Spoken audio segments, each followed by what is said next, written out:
Welcome to the Top Order podcast. Cricket galore going on around the world. Top Order boys excited about a trip to Eden Park tomorrow for the first T20 Black Caps Pakistan. But on tonight's show, we are going to talk a little bit of Australia, Pakistan, David Warner's farewell legacy, and his replacement's been named. So we'll talk about that. We've got the performance across the 3-0 series victory, but Baldy, of course, is unhappy. Yeah. We've got New Zealand stuff if time allows, the Bangladesh T20s, the Pakistan series, a bit of Super Smash, and also some T20 World Cup news with the pools being announced. All coming up on the Top Order podcast.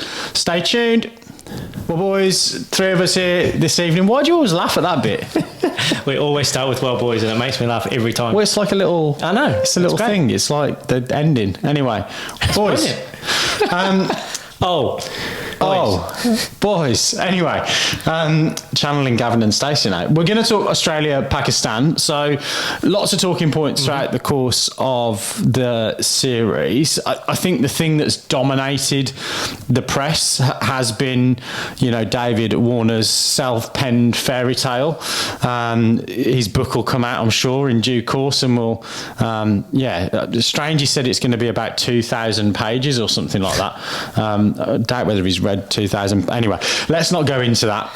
But his farewell, his legacy, the replacement for the series that's coming up against the West Indies. There's a Cricket Australia game going on at the moment. West Indies going well in that game. They are. Currently against, let's be honest, not a particularly strong Cricket Australia 11. But I guess the main talking point is who's going to replace David Warner. There's been lots of press. There's been lots of, I guess, the same old arguments that you hear, that when you get your New South Wales cap, you also get your baggy green cap. Conveniently forgetting perhaps that the incumbent or the guy that's going to probably bat at for Cameron Green is from Western Australia, and so is Cameron Bancroft as well. So it kind of puts that conspiracy theory to bed. But Steve Smith has put his hand up to open the batting. We've got to come to you first, Baldy, really, with your thoughts on, I guess, whether that's the right thing to do and what that means for this West Indies series, which, let's face it, Australia are going to win comfortably.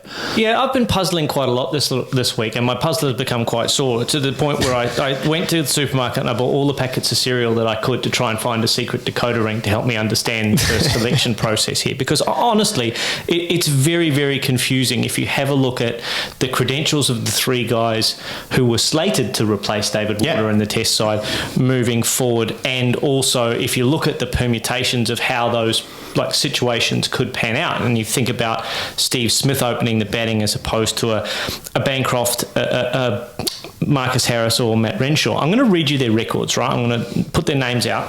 I'm going to read you their records, and I want you guys to tell me who you think is the best credentialed player based on Shield form to replace David Warner if they were going to choose one of these openers, right? Yeah. 1,457 runs at 58 with 600s. 883 runs at 35 with 300s. 658 runs at 39 with 200s. Well, it's pretty that you don't really need us to answer that question. I don't, right? No. Now, if you have a look at that record, if you have a look at player A, 1,457, and then you look at player 2 and player D, player A has almost as many runs as player 2 and player D put together in the Sheffield Shield, and he's got more hundreds than them combined. The guy with the 600s is Cameron Bancroft. He has not been mentioned once in the selection discussion, other than to say that his comments around Sandpapergate in South Africa 4 or 5 years ago and again in 2021 had nothing to do with his selection. I've seen heaps of this online now, and heaps of people commenting about this, former players, media people. Is it what's the big deal though? Because I know those stats are obviously very, very clear about who is in the better form, who is, but realistically, you're picking someone as a replacement batter. Bancroft wasn't going to come in and open because, as we've just touched on, Steve Smith has, it appears, said, I'll do it. And that means that they can get Cameron Green in, who they've been kind of deciding between Cameron Green and Mitchell Marsh. But Mitchell Marsh has made it very clear over the past 12 months that he kind of has to be in that lineup. Yes. So Australia's basically said, well, we're just going to pick our 6 best players and we're going to figure them out in terms of where they best fit. So, like, why is it such a big deal that Bancroft isn't in the squad? Because he's not going to play anyway. Well, because he's the best credentialed of the three that could pick from, and they've picked the guy who's probably the least credentialed if you look at Sheffield Shield form over the last 2 or 3 years. If you have a look at their records over 3 years, they even out in terms of runs a little bit, but Bancroft still has them both covered, almost put together in terms of runs. He averages 51 in Shield cricket over the last 3 seasons combined, and he's got more hundreds than Harris and Renshaw put together. So if you're talking about picking the best 6 batters in the country, Cameron Bancroft is in that conversation ahead of the other 2 at the moment. If you're going to pick your best batters, Cameron Bancroft is light years ahead of Harris and Renshaw on Shield form, light years ahead of them. So you can't have the argument that we're going to pick our best batters and not pick Bancroft. You can't pick Matt Renshaw because he's got better versatility, because basically what you're saying is by putting Smith up to open, versatility is irrelevant. It doesn't matter where you traditionally bat. We'll bat Khawaja at the top. He's been traditionally a number 3. We're going to bat Smith at the top. He's never opened the batting in first-class cricket ever. Really? Never. He's never opened in first-class cricket. Now he's going to go and do it in a test match, albeit against the West Indies. So what about Cameron Bancroft's record makes it a cricketing decision? Because that's what the selectors have said. They have said that this is a cricketing decision and not anything to do with his previous comments in 2021 or his actions in 2018. Now, Cameron Bancroft played Test cricket in 2019 and then was dropped from the side. We played in India just recently, didn't he? He's played Test cricket since he's been banned. He's come back into the team. He did make some he made some comments in 2021 that if you're in the bowling unit, I think you could potentially take that the wrong way, and maybe that could cause fractures in the dressing room. But Cummins has called Bancroft to say that that's not an issue. If this is a cricketing decision, the selectors have got it wrong if they're looking at Sheffield Shield form. So I think that's the key point here is we're talking about a cricketing decision and we're talking about Sheffield Shield form, and those two things aren't the same. So I think if you look at the way that most teams now select their teams, there's a little bit that goes on analytics that are outside of sheer weight of run, and whether we agree with that or not. England have, for example, picked guys like Zach Crawley, and we were having this conversation before the Ashes, and then all of a sudden he goes out and he scores 189 in one of those test matches. He hits the first ball of the series for 4. He looks like a world beater, even though his stats don't suggest that. And one of the most interesting sort of pieces of commentary I've seen on this is a piece that Dan Brettig put out. He went and looked at essentially Sheffield Shield single season run scoring, and a lot of the argument was around how Cameron Bancroft had the best season. But when you then look at the past 20 odd seasons of Sheffield Shield cricket and look at the leading run scorers, when Australia were in their pomp, there were guys like Katic and Matthew Elliott and Jamie Siddons and Jamie Cox and a whole host of other players. Hussey was there for a long time. Hussey scoring 12, 13, 14, 1,500 runs in a Shield season. Bancroft scored just under 1,000 in that Shield season. But no one else got more than 500. Yeah, I understand that, Baldy. And I guess where this comes from is that Australia have picked what they believe are their best 6 or 7 batters, and to Lippy's point, they're now just shuffling the pack and saying, well, the next cab off the rank, we've picked someone else other than a Bancroft because we think it's irrelevant around batting position. So I think the gripe here is that they're in terms of what a lot of the ex-players are saying, they're devaluing the role of the specialist opener and saying, we can pick someone who's never opened the batting before to open the batting, and that's a better option than picking the best opener that's playing in Sheffield Shield cricket at the moment. So, mate, I'm not saying you're wrong. I'm just putting across because I can't understand it, right? Yeah. So I'm just putting across the counter argument, and ultimately what they're probably saying is we think we get a better return, a little bit like Billy Bean and the Oakland A's, that they think that's the best way of scoring the amount of runs they need to win a test match. Can we unpack that really, really quickly? Because I did some work on this today. Okay. Smith averages, let's say for the sake of the argument, he averages 55 batting at 4 in Test cricket. Let's say that there's some regression over the back end of his career. So going forward, let's say he averages somewhere between 45 and 50. That's probably fair. You mean future, like in the future, from now to the end of his career, we think Steve Smith, having averaged 43 this year, probably averages somewhere between 45 and 50 for the remainder of his career, batting at 4. That's reasonable. Fair. Do you think that that's a reasonable return for a guy batting at 4 in that position for any Test side, somewhere between 45 and 50? Pretty impressive. Pretty good return. Right, okay. Do we think Cameron Green is going to average between 45 and 50 batting at 4 for Australia going forward over the next, say, 4 or 5 years, in the same time frame that Steve Smith would normally bat at that position for Australia? I think it's actually really hard to tell, because I think that we've seen what I don't think we've seen Cameron Green as a batter, really in his international career so far. He's been, I do think it is very different kind of batting where he's been batting. The pressure and kind of your responsibility and your role batting completely at different 6 batting and 7, at 4. It's very different to what you're going to do at 4. So I think the selectors must feel that way. I think that if you look at his Shield form and his career so far, that's what he came up as, right? He came up for WA as someone who batted 4 and dominated to kind of get into that Australian side. Yes, he did. But let's have a look at the history of Test cricket and see what that past performance can tell us about future prediction. How many guys do you reckon have batted in Test cricket, made 1,000 runs and taken 150 wickets? We think, because Cameron Green, we think will probably end up taking about 150 wickets in his career. Fair to say? 20. No, 2. Sobers. Callis. And Callis. Okay. Batted at 4. No, it doesn't matter. It doesn't matter where they're batted. Guys who have made 1,000 runs, averaging 40 plus, and taken 150 wickets. Okay, so I didn't hear the average criteria. Yeah, okay. But no one else has averaged more than 40.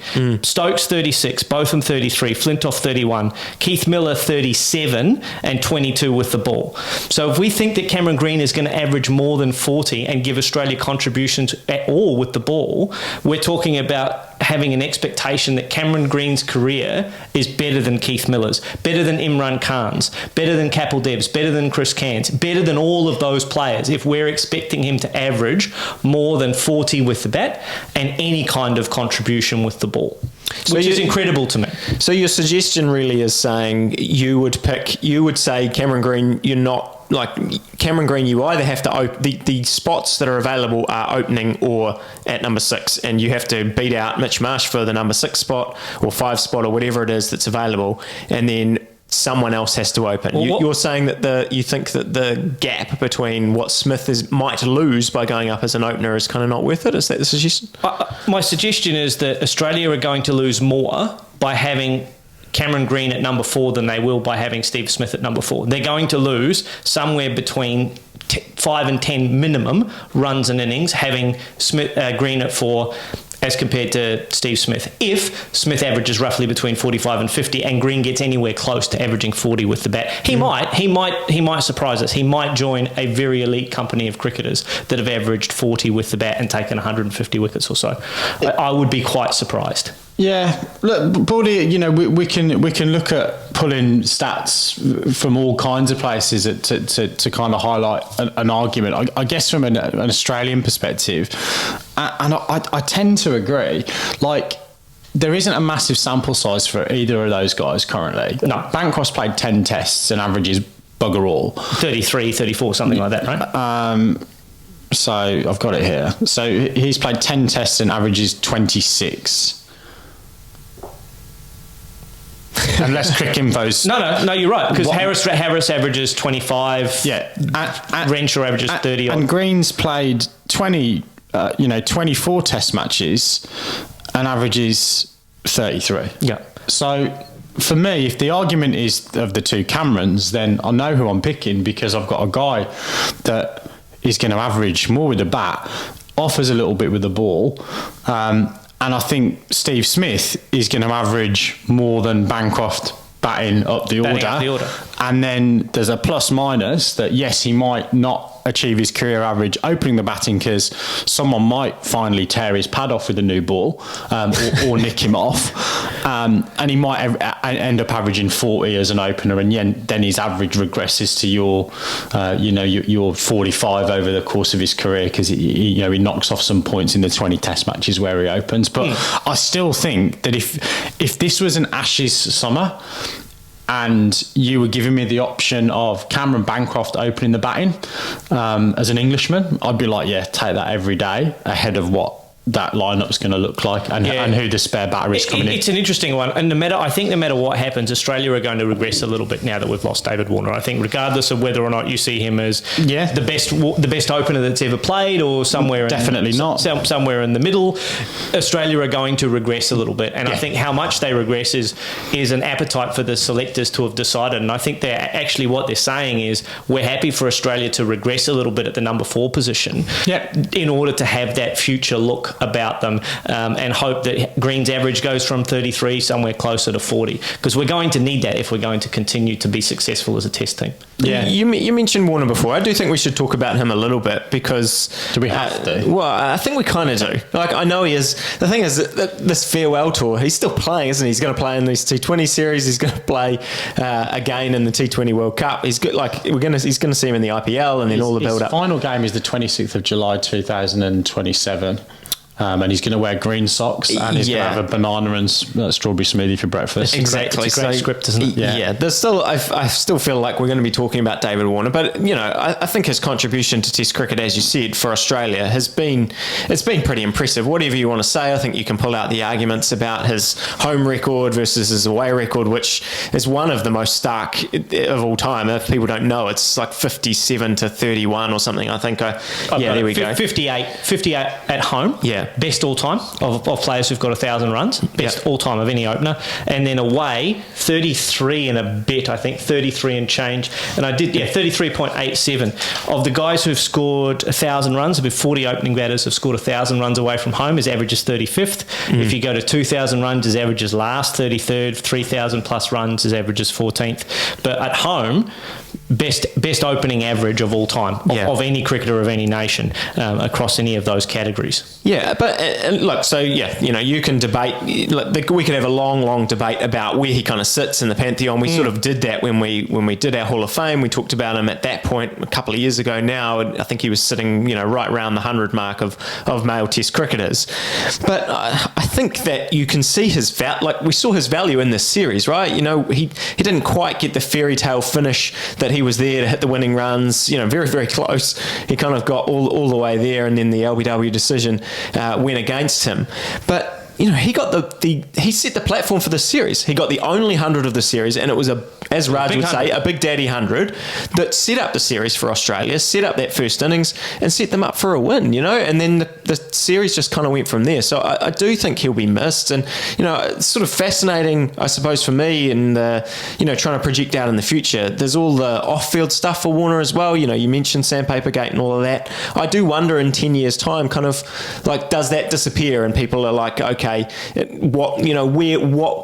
how do we look back on David Warner's career? It'll be fascinating to sort of see how that develops. It will, and I don't think it will disappear, because we know that he's going to end up in the commentary box pretty soon, and his comments, his personality, his place in the media and in the cricket press will become front and centre. And I think he's not going to be shy of being critical of players. I think he's going to give us what he's always given us, a very forthright set of points of view that potentially are very divisive in the cricket community. Certainly in Australian fans, there are groups that love David Warner, there are groups that dislike David Warner, and you can make, as Adam would say, you can make the numbers tell the story that you want them to tell, whether or not you want to talk about average and away records or strike rates and how he dominated teams at home. Look, there's no doubt he's had a massive impact coming from T20 cricket, almost unheard of, and then turning himself into a very good Test match opener, which is high praise for you. An impactful player. Is he better than Hayden? Is he better than Rohit Sharma? Is he better than Graham Smith? Is he better than Alistair Cook? We can have those debates, and we can go further back into the record books. Sutcliffe, Hobbs, whoever you want to name, Gavaskar. So again, there's a bit of recency bias probably to how much we're lauding him. Will he go down as a great of Australian cricket? I think probably the off-the-field stuff has probably tarnished that reputation a little bit. So, you know, I don't think they're going to be doing the, Victor Trumper, David Warner stepping out to drive trophy in pewter in a limited edition of 200, but he's going to be in the conversation. But I think in 5-10 years time, when you're naming your greatest ever Australian test side, I still think you're going to be talking about a Matthew Hayden at the top of your batting order, well ahead of a David Warner. But hey, I'm sure we'll have that debate at some point on the podcast. Well, and I think that to sort of put in a bow on that conversation, I think that you see his impact in the conversation that we just had, right? It's been ages, I feel like, since we've actually had a conversation about the Aussie batting lineup. A selection dilemma for Australia, apart from, some of the bowling stuff, but that was sort of because someone like Scott Boland had gone so well, and it's like, how do we get him in there because he's gone so well? Well, that's part of the Green conversation. How do we get that guy in there? And Green and Marsh, they're both such good players. How do we get them in there? It's never been we have a hole now. How do we kind of fix that? Yeah. I think Australia are going to have the same pain over the next 3 or 4 years that England had when Cook retired and England had when Strauss retired.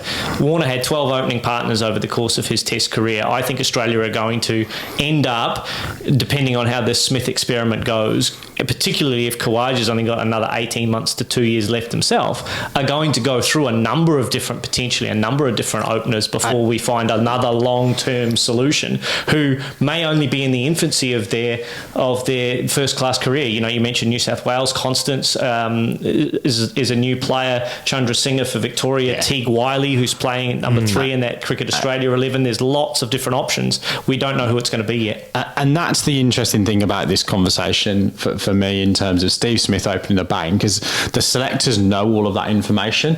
So I ultimately think they've made a decision that Bancroft isn't the long-term option, and they want to get as much as they can out of Khawaja. Hopefully the Smith experiment works for them and they're not scrabbling around, and they're probably waiting for that weight of runs from some of those young guys that you've talked about coming through, or maybe Will Pukovsky comes back, coming back.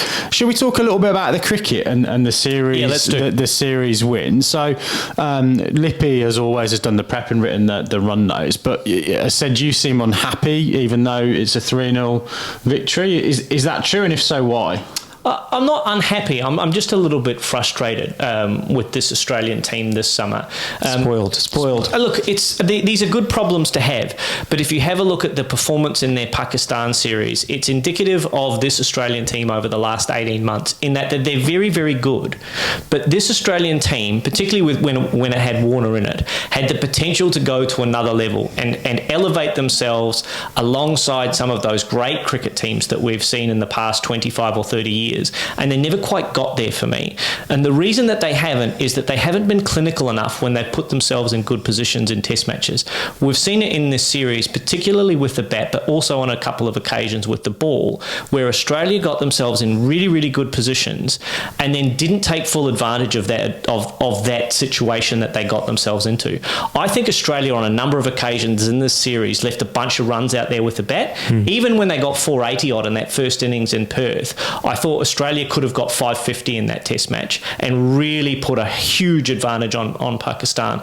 We got lots and lots of starts in this series, but as you said, Stu, only Warner went on and got 100. And we had a number of situations where we had really good starts in innings and then lost 6 or 7 for 100 or 5 for 100 to finish out the innings, and didn't really take advantage of that situation, particularly against an attack that was honest. We talk about Aamer Jamal had a very good series. Salman Agha had a very, very good series. But this isn't the same quality or credential of Pakistan attacks that we've seen even in the last couple of years with Shaheen and Haris Rauf and Naseem Shah. Not the same level of attack. Australia could have really dominated this team, and they failed to do so with the bat. And with the ball, we had a number of occasions where we had Pakistan really on the ropes, particularly in this last test when they were 5 for 90 and they ended up getting 313. They were 227 for 9.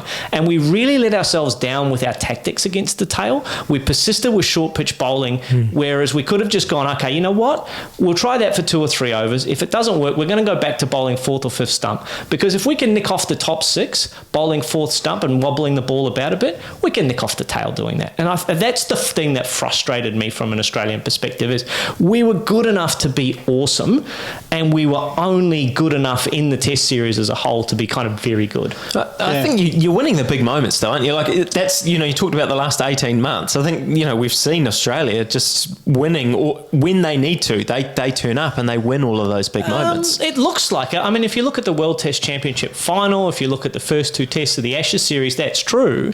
But then if you look at the last 3 tests of the Ashes series, we didn't take advantage and win those big moments. We didn't win the big moments enough to win the series in India. So again, while that is true, particularly at home, those kind of ruthless clinical instincts that Australia haven't quite mastered yet, but are hopefully going to improve under Cummins' leadership, who knows, are the things that separate really good teams from excellent teams, and teams that can win away on a regular basis. I don't sort of actually disagree with your premise. I think when you look at the victory margins of those Test matches, even that Test you're whinging about not scoring 550 and you get 490 and win by 350 runs. I think the difference, between that, a very, very good Australian side and the great ruthless Australian sides. I think what we didn't see in this series was Travis Head didn't really contribute throughout the course of the series. And I think as well, Alex Carey, I know he had a couple of contributions, but he didn't have those kind of Gilchrist-like contributions. He got 40 or 50. He didn't come in and go, right, the platform's there, we're 300 for 5, and I'm going to make this 500 for 7 and score. And he's not that player. No, Marsh is, and he had a pretty good series. And Marsh had a pretty good series. So. A word about Pakistan. I guess we've talked a little bit about them. I know I was keen to see them do well in the World Cup, and they probably didn't perform as they would have wanted. What did you see from them in this series, chopping and changing with the selection? Sarfraz keeping wicket in the first game, then Rizwan comes in. There seemed to be a little bit of sort of not a lack of clarity really in terms of their selections. I think when we talked about the fact that there was only 100 in the series. I think if you look at the Pakistan batting averages, you kind of understand what's gone wrong for them. Well, that and their catching. They missed so many opportunities they got in those positions. You think of 16 for 4 and all of these other times where they put Australia under pressure, but they'd drop the catch, or they'd do something and they'd let Australia kind of get away, and then they'd get starts with the bat and they'd get out. And I think, where have I got it? I've got it somewhere. The Pakistan batting averages, Rizwan averaged 48 in that series, and the next is Shan Masood with 30. So you're not going to win many series in Australia if your second best average in the series is 30, because that when you go over there you have to kind of put up decent scores, big scores. You have to put up 400. Yeah, particularly in the first innings, you kind of have to put up a score and then go about your business trying to take the 20 wickets in the innings. So I think that realistically, I don't think we ever expected them to win this series. I think they've been an up and down side for a long time. They've shown glimpses. They are having their own troubles with trying to get their best players on the park. Even Shaheen of Shah Afridi, who was rested from that third test, whether if it was 1-1, maybe I think they might have made a different decision, the fact that it was 2-0. But you think every test counts now for the World Test Championship, and not playing him is a dent to your chances, as much as you want to say, okay, he's coming over here now to play a T20 series that then leads on to your T20 World Cup. I think, we talked last week about devaluing Test cricket and all the other white ball formats. I think that's another sign that, teams are not necessarily prioritising Test cricket anymore. So that's a bit of a shame. I think that, the big positive they're going to take out is Aamer Jamal, as you mentioned before. He's someone. Do you guys know what I looked it up. I thought, okay, he's like a youngster bursting onto the scene. 27. Why is it taking him so long to? It's odd, isn't it? It's really odd. I don't know enough about his history. You look at his cricket info. Yeah, again, I don't know much. You look at his cricket info. He played Pakistan 19s. So it's not like someone who's developed late and then they've only seen the potential, from 25 to 20.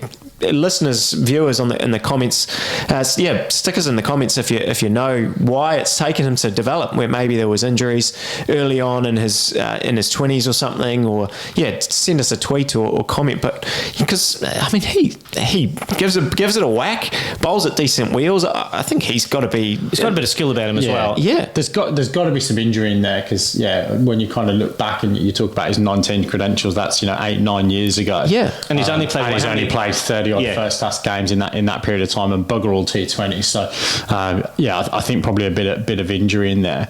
A word about the captaincy. Everything that Pat Cummins touches at the moment turns to gold. I've seen quite a lot of commentary around this. Is he the best captain in world cricket at the moment? He seems to be improving tactically as well.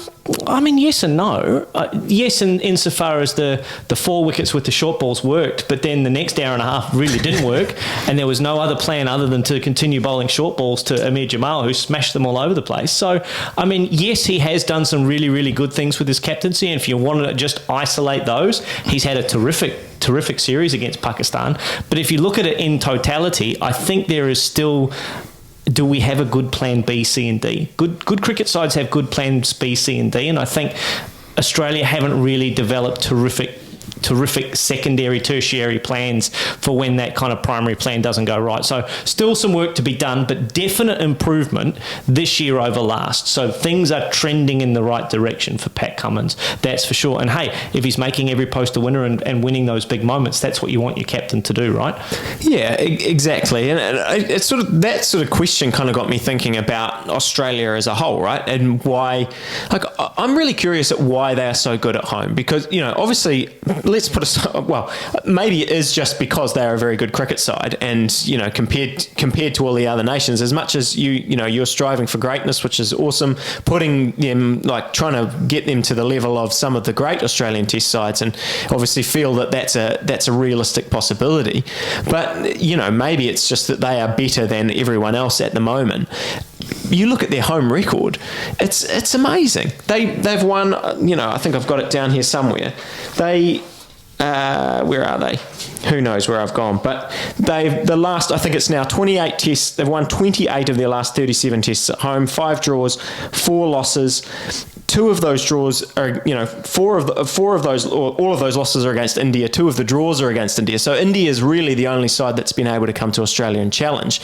And actually, all this talk about pitches, I feel like Australian pitches maybe are the least, one of the more even, I guess, that you can go to Australia with kind of any sort of cricket side potentially and actually be able to challenge. They are well suited to their bowlers, but that's because they've got 3 amazing quick bowlers.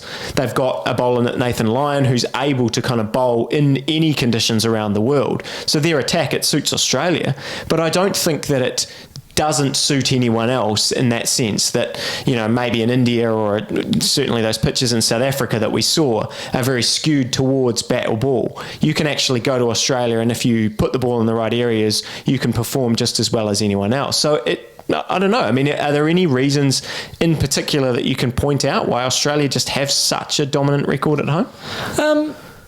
I don't really know, other than Australia get the best out of their home conditions, and not that Australia's home conditions are particularly, other than the fact that there's extra pace and bounce, they're not particularly extreme. I think that is the difference. The difference is the additional bounce that you get in Australia. That's what really helps Pat Cummins in particular, right? He hits the shoulder of the bat a lot in Australia, and he doesn't hit the shoulder of the bat nearly as often in the rest of the world, because the bounce is very, very different, particularly if you talk about traditional venues like Perth, maybe even Brisbane, as bouncy venues, as opposed to venues in Pakistan, for example, or Bangladesh, or the West Indies, or wherever else in the world that doesn't have that level of bounce. And I think that's one thing that undoes opposition players a little bit, is when it's banged in short of a length consistently, and they're dealing with that extra bounce. I think some players have trouble making those good decisions. it's nothing new. It's not, it's not a new practice technique. Nope. But you see, pretty much every side is worried about that, and they're taking a slab of marble with them in their training kit and trying to replicate what those pitches are going to do. So I think that is the deciding factor. And then I think that the secondary component is that their attack has been relatively, well, not even relatively consistent. It's been really consistent over the course of the last 8-9 years.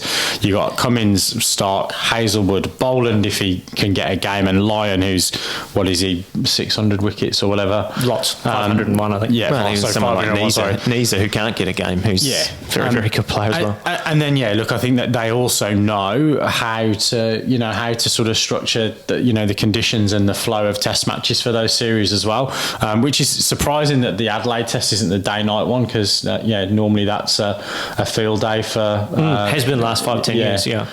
So day-night game at Brisbane, which will do probably equally as much. It'll go around with corners. The pink ball. Absolutely, it'll go around corners in Brisbane under lights. It will be juicy.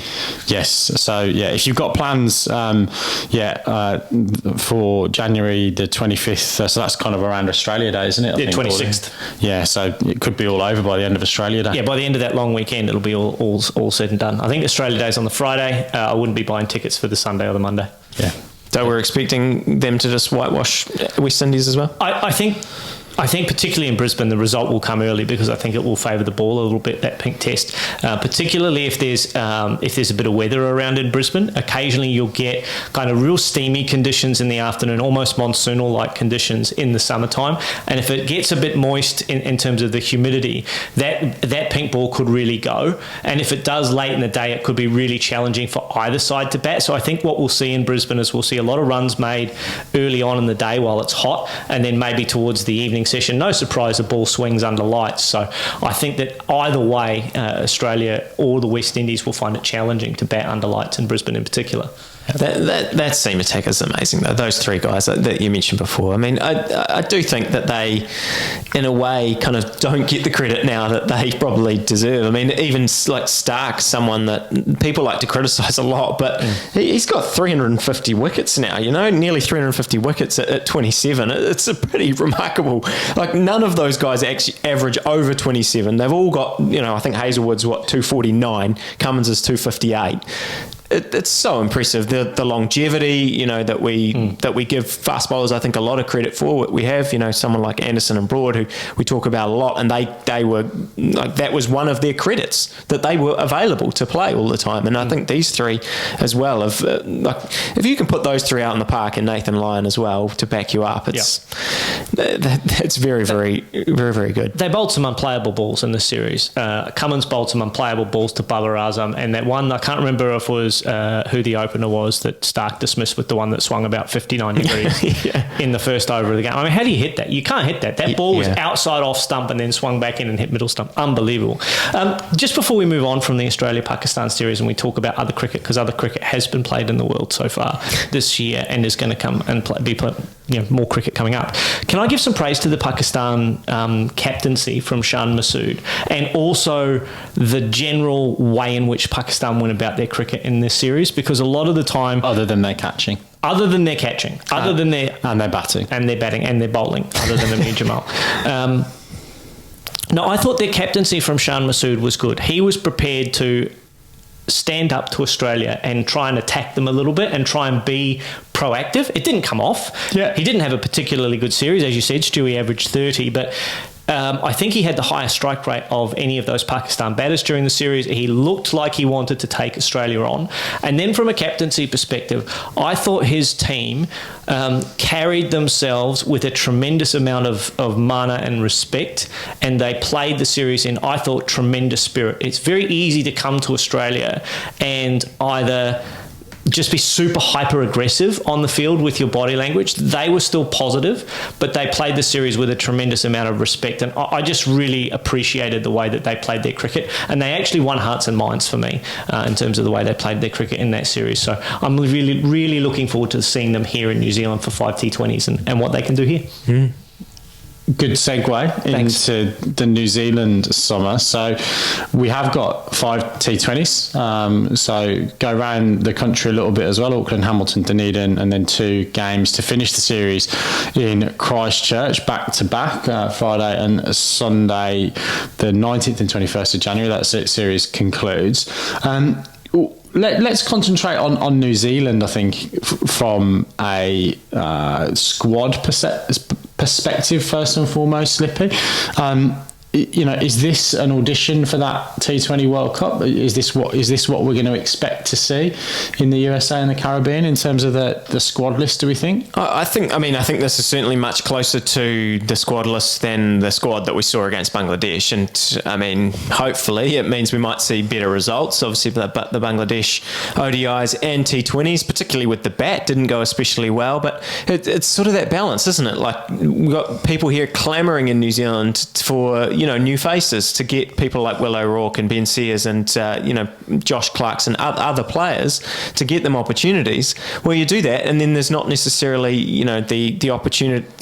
Sometimes those players don't perform. Although, to be fair, I think Sears and O'Rourke certainly showed themselves to be players that can withstand that level and can contribute and hopefully be players for the future. But I think that when you look at the squad now, with Williamson back and Conway back, and then Mitchell and Phillips, who are already there, that's the bones of the side. We've got Matt Henry coming back, which actually will be really interesting to see how he goes. He's someone who we think about him as an ODI player, and I think still in world terms he's sort of underrated a little bit in terms of how important he is to our ODI side. But he's now got an opportunity to play in some T20s and maybe put himself in that World Cup squad.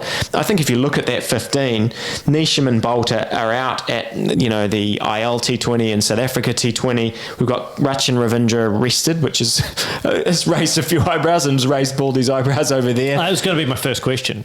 And then you've got Kyle Jamieson rested. You add someone like Michael Bracewell, who's coming back from injury now, played in the Super Smash, got a 40-odd the other day, took 2 wickets today. So hopefully, he's kind of putting himself back in the mix. And even someone like Will Young, who got 100 yesterday for CD. My thoughts on Will Young and how he should sort of is good enough to kind of always be in and around the mix. And there, we've already named 20 odd players that I think will be the bulk of what we're looking for. There might be, I can't see Bolters making it into this T20 World Cup other squad. Than if their first name is Trent. Well, yes. I think Trent Bolt will be there. I expect that he'll play in this T20 World Cup. And yeah, obviously we've got 5 against Pakistan right now. Then we've got some against Australia. I think it's 3 against Australia before the Test series against them. And then everyone goes off to the IPL. I think we've got some against Pakistan while the IPL is going on. So we might see some of those fringe players, whether that's Nathan Smith, who's been doing really well, someone like Tim Robinson, who's kind of put himself in lights this year in the Super Smash, got a big 100 and then a couple of 80s, got an 80 odd today for Wellington at a very quick pace at the top of the order. So, there'll be a few, that'll be another opportunity where we see some new players, but I think this 15 that they've named are probably, much more likely to be the squad that kind of goes to the World Cup. Stu, what's more important for New Zealand in the first half of this year? Figuring out who your best 11 out of those 15 or 16 guys are, or figuring out of the other guys that you've named, Smith and Young and all of the kind of fringe players, who of those guys are able to get into the New Zealand side and maybe force their way into the 15? Because you said late last year, New Zealand used 37 players last year. That's a lot. Yeah. That's a lot of players. Are they going to go down the same route this year and see what Josh Clarkson gives you, or some of those other, not so popular names? Or are they going to go, well, actually, what's our best 11 look like? We're going to try and figure out if it's Phillips or Chapman or, Jamieson or Henry, or those kinds of questions.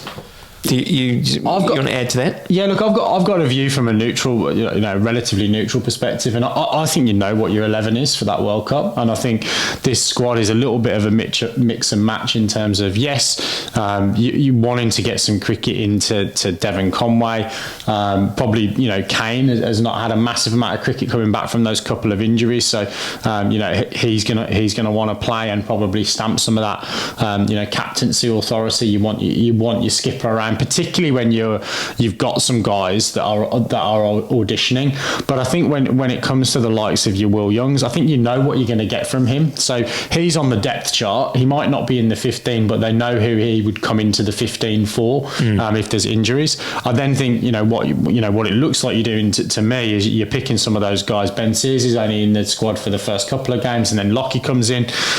So I think the likes of Clarkson, the likes of Sears, potentially even a Finn Allen. You're kind of looking at those guys as they're the ones that you want to see whether they're going to be on those depth charts come the World Cup. Would be my perception of how that squad's been picked, because clearly Bolt comes in if he's fit. Neesham you would think would go to the Caribbean as your seaming all round out. Your spin's well covered, so that's how I would read the picking of these squads. I don't know about you. No, I think you're spot on, really, because it's a weird one, because I do really think when New Zealand when we had this brilliant run of performance in the World Cups and the test matches, I think you could name our 11 really, really easily.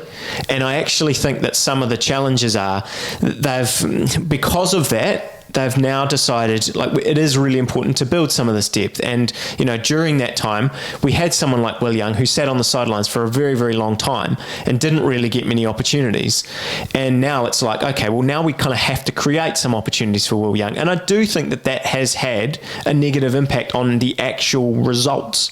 I think when you play 11 players or 12 players that play all the time and kind of know their roles, that was what New Zealand was so good at, that the players were better than the sum of their parts, because they knew exactly what they had to do. Everyone kind of did their little part, and then when someone shone, it kind of put them above their opposition. And I think that now they're having that challenge. I think that as I said, they play against Pakistan while the IPL is on, as they did a couple of years ago, I think it was. So we are going to see that huge number of players, I think, will happen again. But to your point, Binksy, I think that this 15 or this 20 odd players that we kind of just touched on, I think that those are the players, and really they're thinking about, Finn Allen. I would say Finn Allen v Tim Seifert. That's like which one is going to get it. And Finn is he's such I really want him to succeed, because I think the New Zealand selectors do, because I think they look at him and see what he does in the Super Smash and go, man, if he can just come off once or twice. He did it in the last T20 World Cup against Australia. He comes off once and he wins you a game. It's actually as simple as that. He can just go out and win you a game on his own, just about. And I think that they want that in their side. But this Bangladesh series, he just keeps getting out for low scores. He's got a clear weakness against left arm seam. Shorefal's got him out, I think 6 or 7 times that he's bowled to him. He's got him out every single time. We've seen Shaheen get him out. We've seen all the left armers. It's a big weakness for him, and everyone around the world seems to know that. So that's something that they're going to have to decide. And I actually think the seam attack is probably the other part that they're trying to figure out, because Lockie's been in pretty average form, I would say. He performed okay in that World Cup at different times, but again battled with injury. Sears has shown a little bit. Milne's shown promise, although he didn't bowl especially well the last couple of games against Bangladesh. But I think there's a couple of little decisions on the fringes around who will be in those 11s. But I think for the most part, like you said, the Conways, the Williamsons, the Mitchells, the Phillips, they're all in the side, and they've obviously decided that's obviously upset a lot of different people, but I think they've decided that Rachin Ravindra's not in their mix realistically, not in their best 11 for the World Cup. For T20 for T20 cricket. Yeah. That he doesn't kind of fit in any of those particular roles. They obviously don't see him as an opening option, because they've gone with Seifert, they've gone with Finn Allen, they've got Conway, they've got Williamson to bat 3. Daryl Mitchell opened the batting Daryl Mitchell's done it before as well. So and they obviously see likes of Phillips and Neesham and Chapman as better finishers than Rachin. They see Michael Bracewell as a better finisher spin bowler, Santner as a better finisher spin bowler kind of option. So I just think that as well as Rachin played, and he's got this IPL deal, we'll see how he goes in the IPL. I think the decision that they've made for now, at least, is he is not in our best 15 T20 players. You're 100% in that Rachin's opportunity is is to nail the IPL and force his way into the New Zealand side from there, because New Zealand have a pretty good set of options in terms of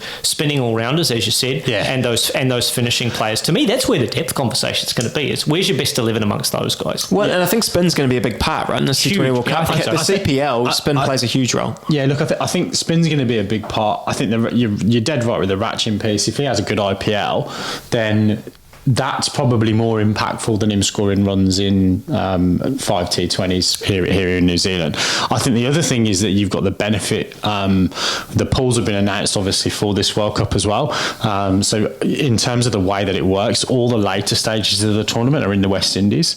It's only the preliminary stuff that's split between the West Indies and the USA, and you're in the pool that's got all the intel on the grounds, because you're playing at Guyana, you're playing at St Lucia, and I forget the other ground, maybe Trinidad. So there's obviously data on those, and that's where we know it's probably going to turn. There's probably a little bit more jeopardy in terms of those US stadiums. Yeah, there's not a lot on Dallas or New York. Yeah, there's not a lot of data on what's going to go on there. So I think that's really going to be, you're going to be able to set your squad up for that, whereas potentially some of the teams in the first half of that draw might need to hedge their bets a little bit in terms of covering those seam and spin, 100% options.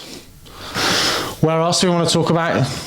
A bit of Super Smash. Look, I probably touched on most of the people I want to mention with the Super Smash. I mean, yeah, as I said, Tim Robinson's been, one of the star sort of names that jumps out that, many people might not have heard of. For Wellington, he's been doing great. Nathan Smith is another player who's kind of been in and around the mix in New Zealand A squads and stuff. But he's actually just been signed by Worcestershire for the whole year for County Championship. Really good pickup that is. Yeah, and I think I hope it's a really positive thing for him as well. I think, as I said, he's someone who's been kind of touted for a while now to be pushing for higher honours and hasn't, you look at his averages and they're sort of not quite good enough with the bat, not quite good enough with the ball, if you're just looking at pure averages. And I think if he can have a big 12 months, obviously he's doing all right here now in New Zealand. If he can then go overseas and do well in the county championship and all of that kind of stuff, then he starts being able to say, knocking on the door properly and getting more opportunities. So, yeah, I think it'll be a big year for him. And look, I mean, the Super Smash is kind of, it actually is, the table is starting to spread out a little bit in the top three and bottom three in both the men's and the women's. But, I don't think it's probably worth talking necessarily about teams in general. But I think the standout player on the women's side has certainly been Amelia Kerr, who we kind of, whenever we talk about New Zealand cricket and we talk about the standout on the women's side, it is usually Amelia Kerr. So there's probably not too much to say other than she is just a fabulous cricketer. Awesome. Guys, I think that probably does wrap up. We could probably squeeze another 20 minutes of New Zealand stuff. We could talk about Marnus Labuschagne going to the wrong end yesterday. In the Heat game, in the Big weird, Bash. That cost him his wicket. Cost him his wicket, but we won't. Okay, good. Other than to just mention it very, very briefly. I didn't mention Richard Illingworth getting stuck in the lift. Yeah, stuck in entertaining part of that Pakistan series. There you go. Maybe that's on next week's This Week in Cricket. Some random cricketing trivia from around around the world. But yeah, jokes aside, lots more cricket coming up. We will have our England versus India Test Series preview in your feed. All very excited for that one. I am, very, very pumped for that series. And we'll talk about the format of the T20 World Cup next week as well. We'll talk about where all the grounds are and the pools and the teams and all that kind of stuff. I'll do an explainer. We're going to do that next week, aren't we? Next week. That's do you want to do it next week? I think we do it close to the tournament. No, fair enough. Yeah, it'll be on-air planning session right now. It'll be in your feed very shortly. But we can guarantee there will be England-India series preview for that 5 Test match series coming up. Yeah, they're playing Afghanistan in the T20s now, aren't they? In India, and a lot of chat about Rohit and Kohli and all this and stuff. Ishan Kishan. Yeah. So lots to talk about on next week's podcast. But for now, it is good night and God bless from us here in Auckland. We'll be at the T20 tomorrow at Eden Park. Very much looking forward to those short, straight boundaries being peppered in a T20 game, and a Fritz's wiener, and maybe an Amstel light or two. But yeah, it's good night and God bless from us here in Auckland. We'll see you next week on the Top Order podcast. Good night.